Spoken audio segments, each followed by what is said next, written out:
Welcome to the Deeper Thinking podcast. This isn't an essay about healing. It's about what we inherit in the silence after harm, what remains when love becomes the site of the wound, and the world asks us to move on without naming what happened.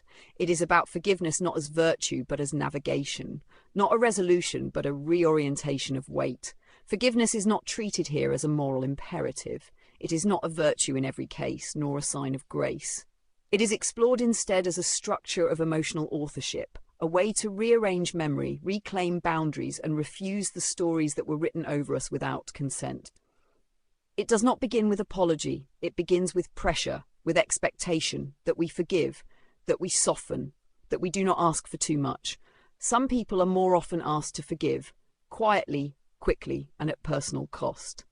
A daughter told to understand her absent father. A friend asked to keep peace after betrayal.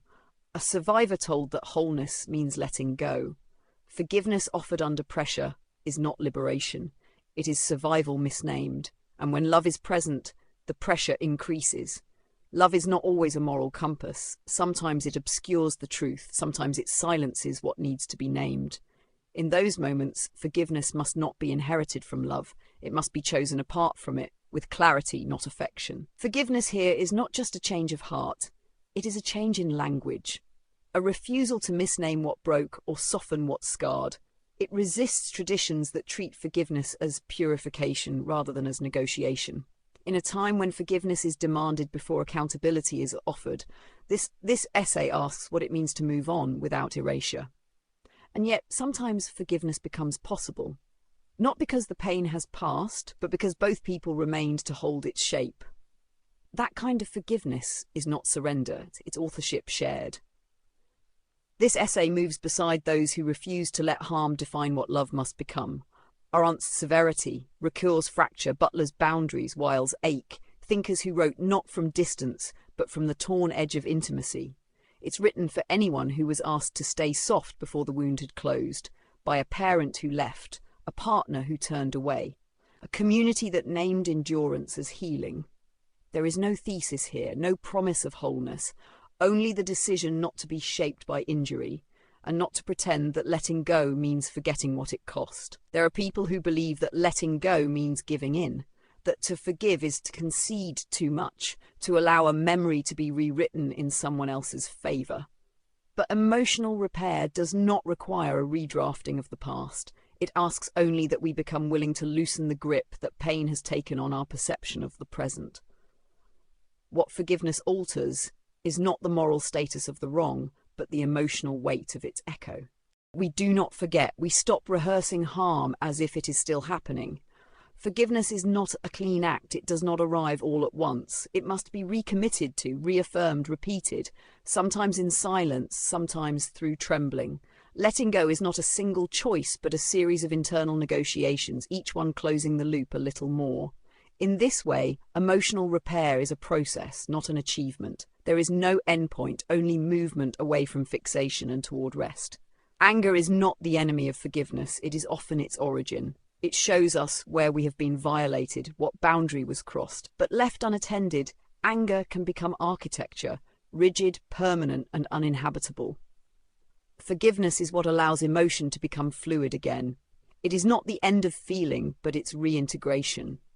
The resentment that once defined the edge of a wound begins to dissolve, making space for reflection unaccompanied by pain. To forgive is not to dismiss what happened. It is to accept that harm occurred, and yet to choose not to let that harm continue shaping the rhythm of your interior life. You stop reacting to its memory, as if it was still capable of wounding you. You make peace with the fact that it happened, even if you will never make peace with why it did. There are wounds that remain visible, even after forgiveness. There are names that still tighten the chest when spoken aloud. But something shifts when resentment is replaced by something quieter. Not relief, not resolution, but release. Emotional repair does not offer justice.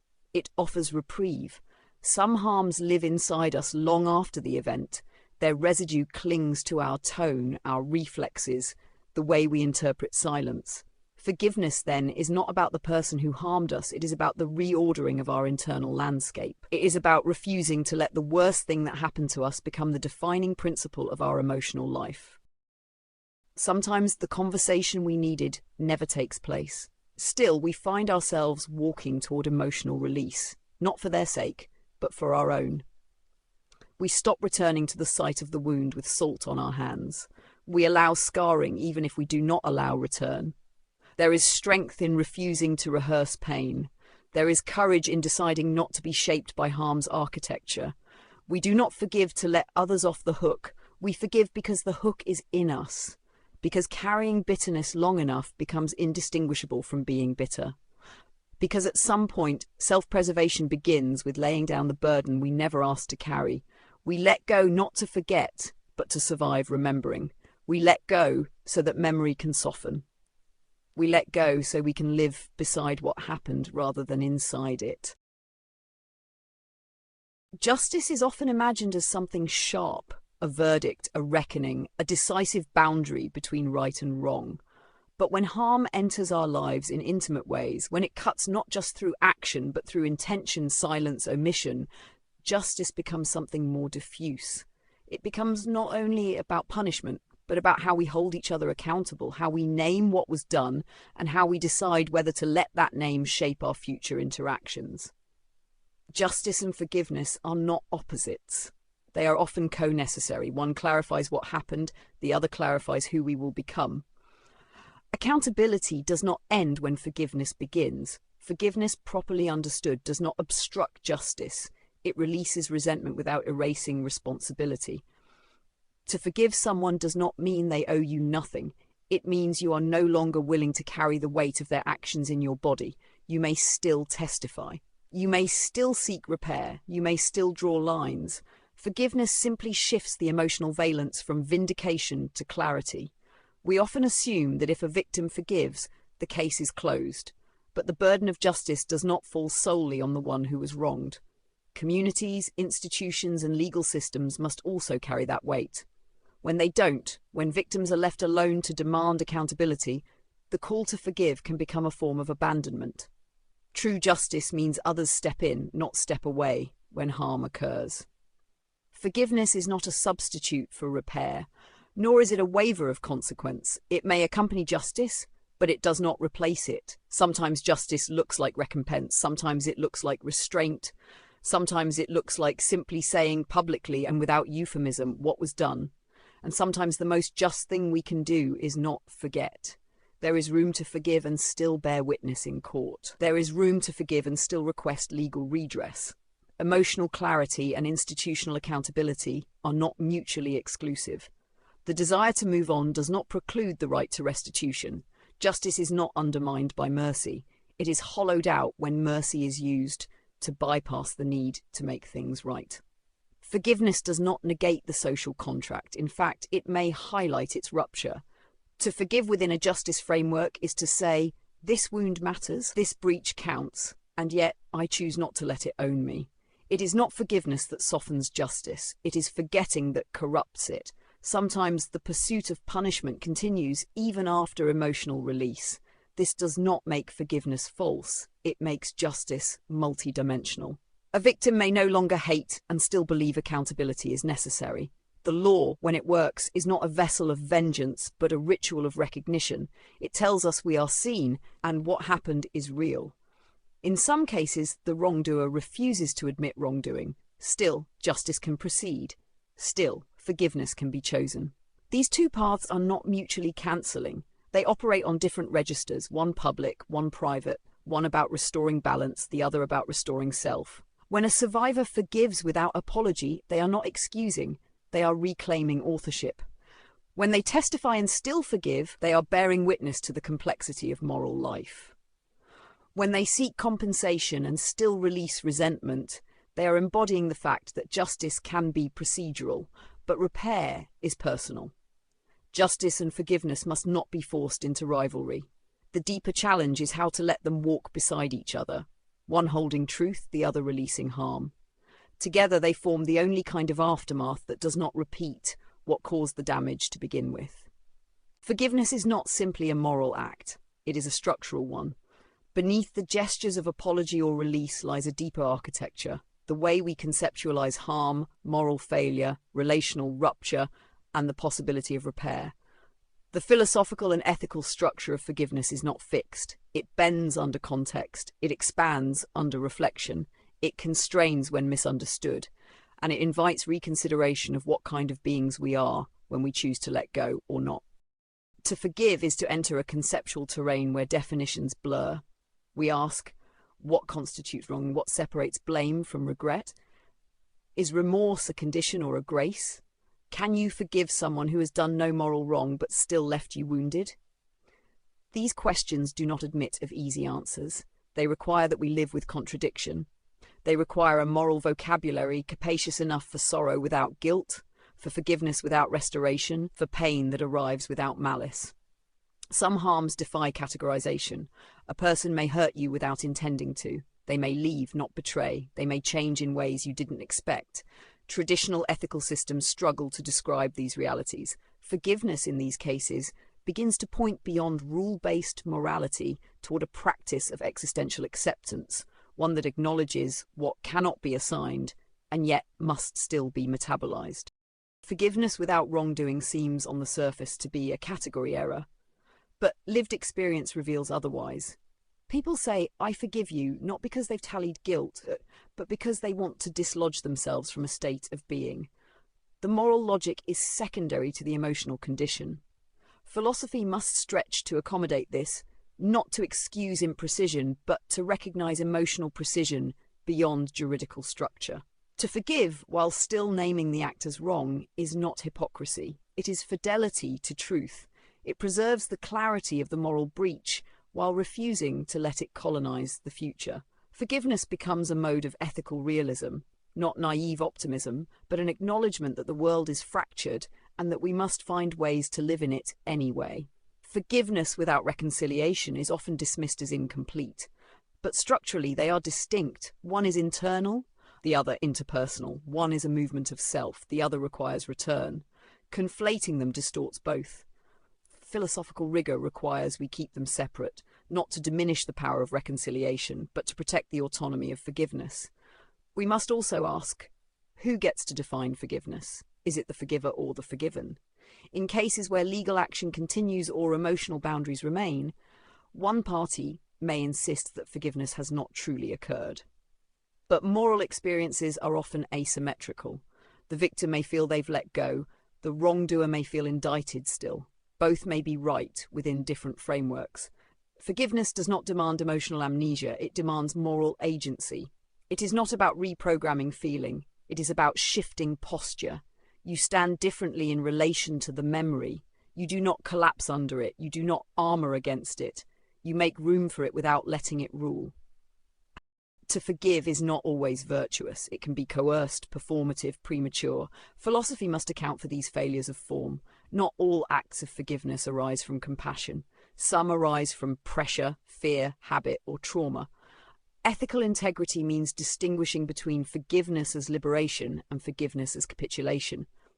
Ultimately, the structure of forgiveness reveals a deeper truth about ethics, that our best moral responses often emerge not from certainty, but from spaciousness, not from clear answers, but from holding ambiguity well. Forgiveness in this light is less a moral verdict than a mode of being, one that allows us to live after harm, not because we resolved it, but because we outgrew the need to carry it. Language fails us in the moment of harm. We say, I'm fine, when we're not. We call it a misunderstanding when it was betrayal. We reach for words that don't yet exist to describe the shape of what was done to us. And when we forgive, we often do so in the same inadequate language that framed the hurt. Forgiveness, then, is not just an emotional act, it is a linguistic one. It involves deciding what to name, what to leave unnamed, and what to carry forward without turning it into doctrine.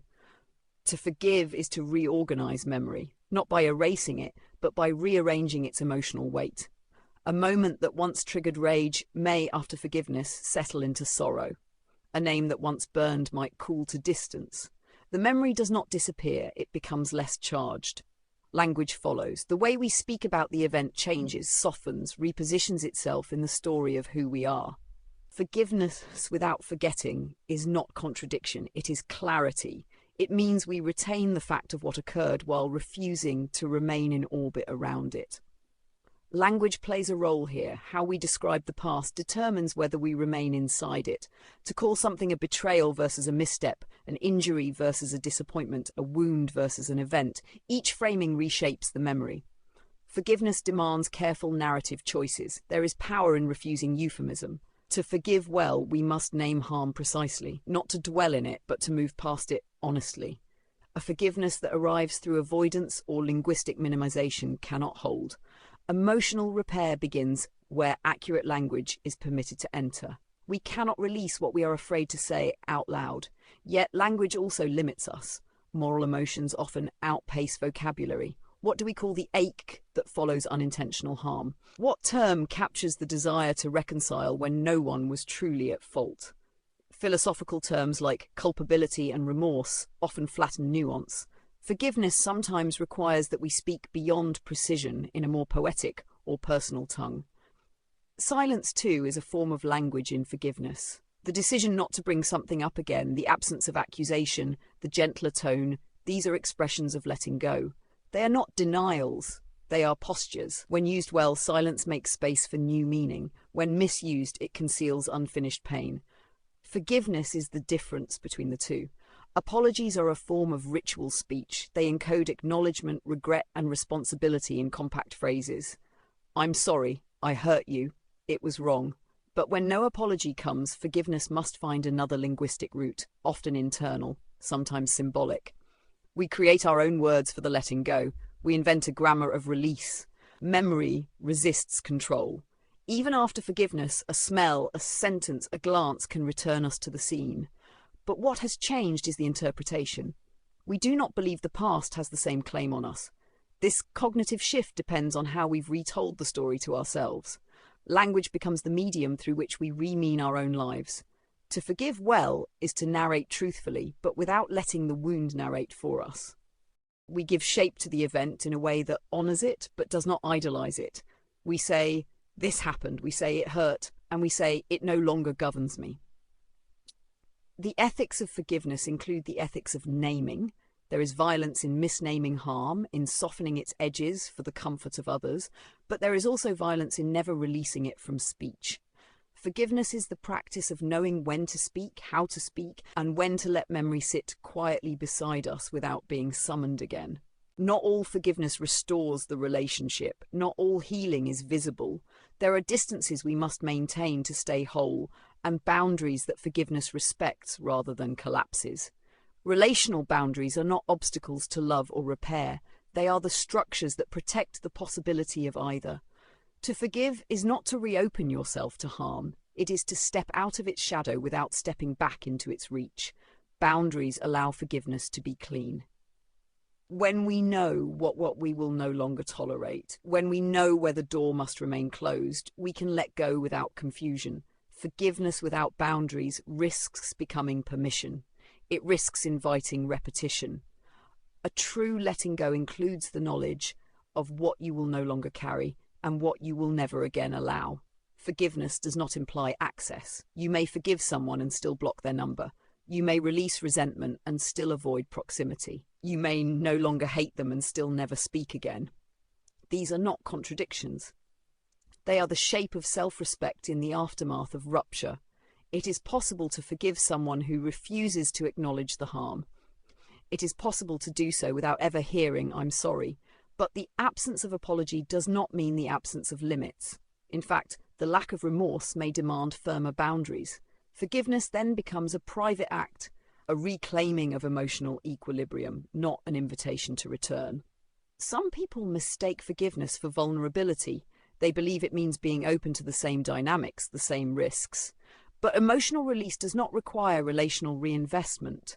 You can close the door while still removing the weight from your chest. You can smile at memory without inviting it back inside. In situations of deep betrayal or persistent harm, drawing a boundary may be the most loving thing you can do for yourself and for the other. It communicates that trust was broken and that future closeness must be earned, not assumed. Forgiveness does not erase that truth. It dignifies it. The decision not to reconnect is not a failure of forgiveness. It is its completion. You have let go. You have metabolized what was done. and you have chosen with clarity not to re-enter the conditions that made it possible.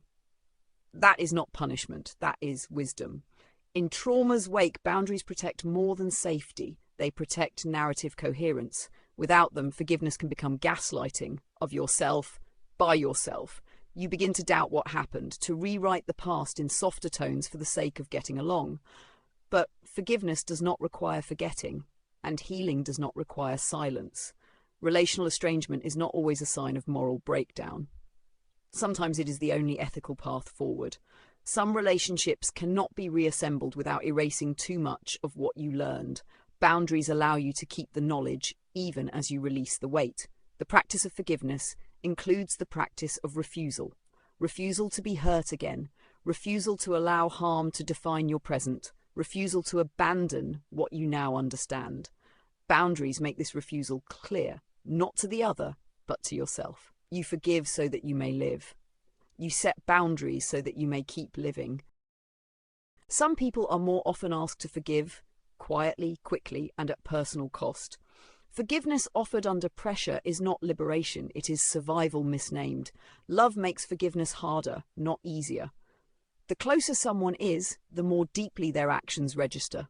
Strangers may offend, but only the beloved can devastate. We expect more from those we love, and so we are more shattered when they fall short. Forgiveness in this context is not just a letting go of resentment.